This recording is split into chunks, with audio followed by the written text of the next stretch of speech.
But what we did see from that, though, and really, as we tell this story, it's very important because the timeline is extremely important, because the ISF maturity that continued to go on through this time, this is really, we're hitting another culminating point in January because they rebound from it.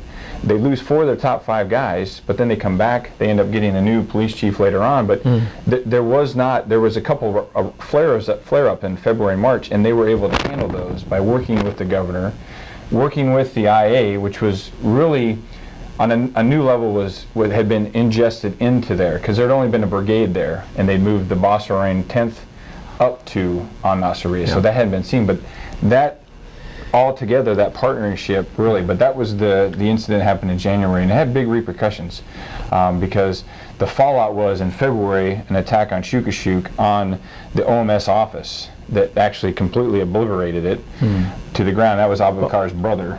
Yeah, who attacked the office? That was, well, basically, I wouldn't say attack.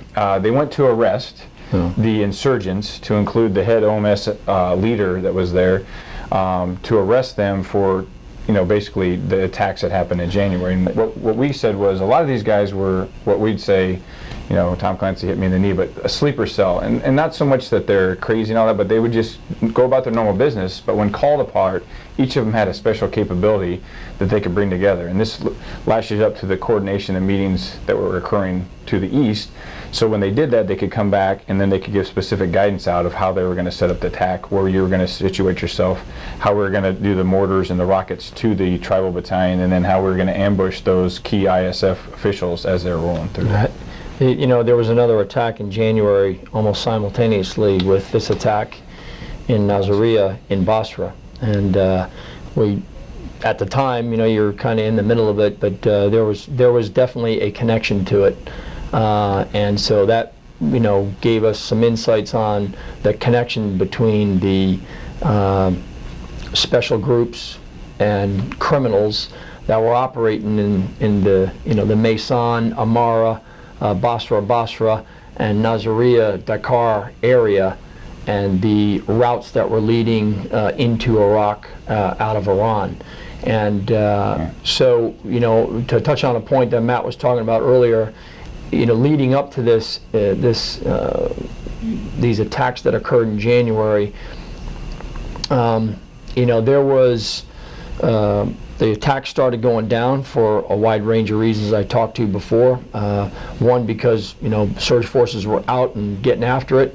We were able to defeat them, at least in our area, to take the MSRs and ASRs back from them. We were interdicting their AA&E flow and finding caches, so they had less ammunition, if you will, to go conduct some of these attacks. And I think that when we saw that shift away from moving arms and ammunition and equipment and do more of a investment in train the trainer and bring these people back into these areas that may have previously just been a mid-level kind of criminal, tribally based smuggling network.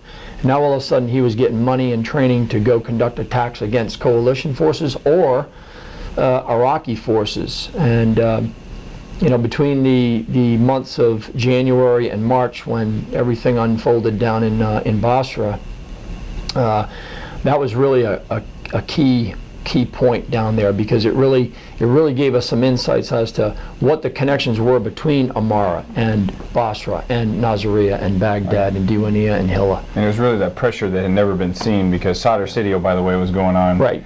And so you had all these pressure points being placed down where we'd always saw individual cells, if you will. But now with that pressure, you started seeing cells that never talk to each other start to talk to each other and do coordination for movement sometimes, to go opposite ways to get supplies, A&E, and then also coordination with some of the HVIs. And really be remiss to say some of the critical nodes also, besides the huge caches, but were the HVI pieces. With the SWAT teams all the way from Southern Mobile down to Nasiriyah. The ODA teams were marvelous in those areas, and then our troopers as well, to really go through the whole targeting cycle and deem a target as an HVI, to get the evidence, to get a warrant through the Iraqi courts, which that's probably a bigger thing that people gloss over a lot of times, because to get into their decision cycle is, why is, bad guy Brooke, why is he bad? And then and a lot of times we'd see a warrant that just said terrorism. And we'd say, can you define this a little more? Well, yes, he had these ammunitions, we feel he was responsible for this attack. But that was very critical, because you got to remember, and you know this, but a lot of people forget that 2003 really is the beginning stage, and we're talking about politically, socially, economically, a population that has been held down for so long, specifically the Shia, to be able. It's like we were talking the other day. It's like giving your car to your 10-year-old. And it's not to be mean against the Shia. They're very good people, but the analogy has to be taken in that context, because they're just not quite ready to drive. So, but how long do you stay in that driver or that passenger side? Heaven forbid, I never want to be a student teacher for driver's ed, but that's what we do, because Overwatch is really being in that passenger side to let them be able to drive on their own. And it's difficult because it's going to affect us, because if they go off the road, you're going to crash as well. But how much do you want to grab the steering wheel? How much do you want to use the brake that's on your side, the right side of the car? And that's really the balancing act that Colonel Flynn had to work through, to be able to know how much is enough, how much is to hold back. But we did know from the get-go that holding back completely does not work. We talk a lot about, when we share with our paratroopers internally, both the other brigades, is you have to be next to them. If you're not in that passenger side car, you're not going to know what's going on. You're not going to go, they got the phone call, or they're using their text email and they're not keeping their eyes on the road. You're not going to know those pieces because you're not next to them. And that teenager, just like that strong Iraqi, is not going to share with you unless you're near them as well. So that's really a critical point, as pardon the pun, as we drive forward. But that's really has to be looked at, because politically they got a judicial system that works now in the South. We witnessed it firsthand. Now, is it swayed one way or the other? I mean, look at New York in the 1900s. I mean, come on. It's going to be swayed a little bit, but at least it's there and stabilized. And that's a piece we're going to hit on as well, is like what's needed in the future. It's those subject matter experts that are kind of outside the Army's realm to work. How do you manage a budget for your provincial council?